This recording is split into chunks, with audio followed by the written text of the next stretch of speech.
ये वीडियो जो पूरी देख लेगा उसे कभी फिटकल से रिलेटेड कोई स्पीड का इशू नहीं आएगा। तो इसमें बहुत से पॉइंट मैंने बताए हैं जो आपके लिए बहुत ज़्यादा ज़रूरी हैं, तो आपने साथ साथ देखते जाना है। तो वीडियो आपने लास्ट तक लाजमी देखनी है। अस्सलाम वालेकुम। तो सबसे पहले इंस्टॉलेशन शुरू करने से पहले आपने ये करना है कि आपने अपनी फाइल्स को चेक कर लेना है। वो कैसे चेक करना है वो आपको पता होना चाहिए, मैंने वीडियो इस पे कवर की हुई है। उसके बाद ये है कि आपका जो सेटअप फाइल है उसको आपने जिप फाइल में डाल के रखना है, क्योंकि बाज़ औक़ात ये फाइल है ये करप्ट हो जाती है, जिसकी वजह से बाद में आपको स्पीड का भी इशू होता है और आपकी गेम भी स्टक कर जाती है। उसके बाद आपने जो आपका एंटीवायरस है, डिफेंडर है, उसको आपने बंद रखना है जब तक आप अपनी गेम को एंड नहीं कर लेते, क्योंकि ये दौरान गेम जब भी आप कंप्यूटर अपना ऑन करेंगे तो ये गेम की फाइल ले जाता है। उसके बाद इसके साथ ही एक इसके साथ जुड़ता हुआ स्टेप है कि आपने जो यूएसी लेवल है, अपना यूज़र अकाउंट कंट्रोल लेवल जो होता है, सिक्योरिटी लेवल, वो उसको लोअर रखना है या उससे एक पॉइंट ऊपर रखना है। और उसके बाद ये है कि आपने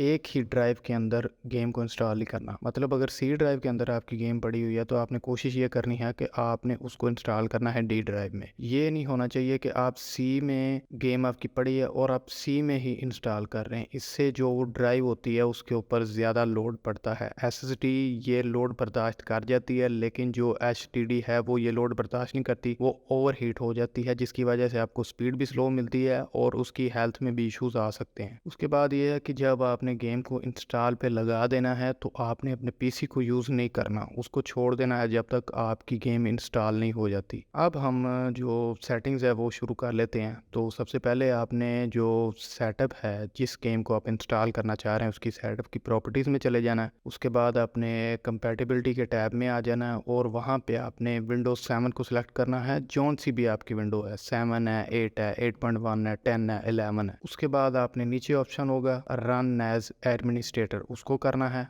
और एक नीचे ऑप्शन होगा चेंज हाई डीपी सेटिंग, उसमें आपने नीचे वाले ऑप्शन से एप्लीकेशन को सिलेक्ट करना है और ओके करके अप्लाई कर देना है। और उसके बाद आपने सिक्योरिटी टैब में चले जाना है और उसको एडिट पे क्लिक करके उसमें जितने भी यूज़र्स होंगे उनको आप फुल कंट्रोल आपने देना है। ये कंपलसरी नहीं है, अगर आपके पास ये टैब अवेलेबल नहीं है तो इस स्टेप को आप स्किप कर सकते हैं, टेंशन नहीं लेनी। उसके बाद अब आप सेटअप को ओपन करें, क्योंकि ये सारी सेटिंग्स हो चुकी हैं। और उसके बाद आता है ये रैम लिमिटर आता है आजकल की लेटेस्ट गेम्स में। उसमें आपने ये अब देखना है कि अगर आपके पास 8 GB रैम और 8 थ्रेड्स हैं प्रोसेसर में, तो फिर आप इस रैम लिमिटर को अनचेक कर सकते हैं। उसके बाद अब आपने नेक्स्ट नेक्स्ट करके उसके बाद जब आपसे वो पूछें कि आपने इंस्टॉल किस ड्राइव में करना है, तो फिर अब आपने ये कोशिश करनी है कि अगर वो कह रहे हैं कि 60 GB रिक्वायर है, तो कोशिश ये करनी है कि 10-20 GB एक्स्ट्रा होनी चाहिए आपके पास उस ड्राइव में, जितनी बता रहे हैं उससे ज़्यादा। और अगर आपके पास कोई बड़ी गेम है GTA 5 जैसी, तो तकरीबन मार्जिन अपने 20 से 30 GB का ऊपर उससे स्पेस रखनी है।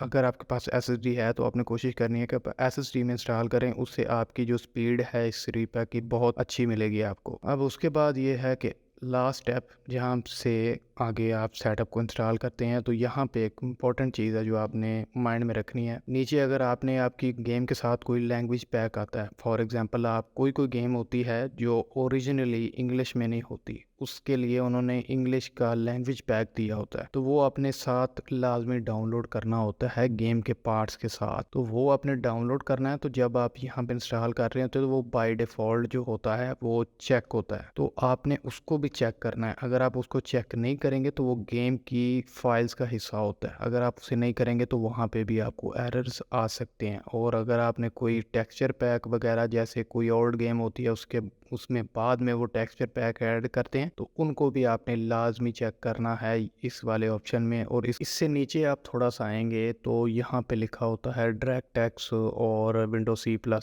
होती हैं चीज़ें जो मतलब गेम को चलाने के लिए ज़रूरी होती हैं। तो अगर आप इनको चेक रहने देंगे, ये सारे चेक होते हैं बाय डिफ़ॉल्ट, इनको आप चेक रहने देंगे तो फिर आप मुझे पूछेंगे बाद में कि यहाँ पे वो इंटरनेट मांग रहा है, इनको आपने अनचेक करना है, क्योंकि बाज़ औक़ात ये सारी चीज़ें जो हैं पीसी में पहले ही अपडेटेड होती हैं, तो इनको आपने अनचेक कर देना है तीनों को, जैसे मैं ये वीडियो में कर रहा हूँ। इसके बाद अब आप गेम को इंस्टॉल पे लगा सकते हैं। इसके अलावा एक और मैंने मेथड ढूंढा था इसको स्पीड को थोड़ा तेज़ करने के लिए, उसके लिए वीडियो ये रही है आपकी स्क्रीन के सामने, आप देख सकते हैं। अल्लाह हाफिज़।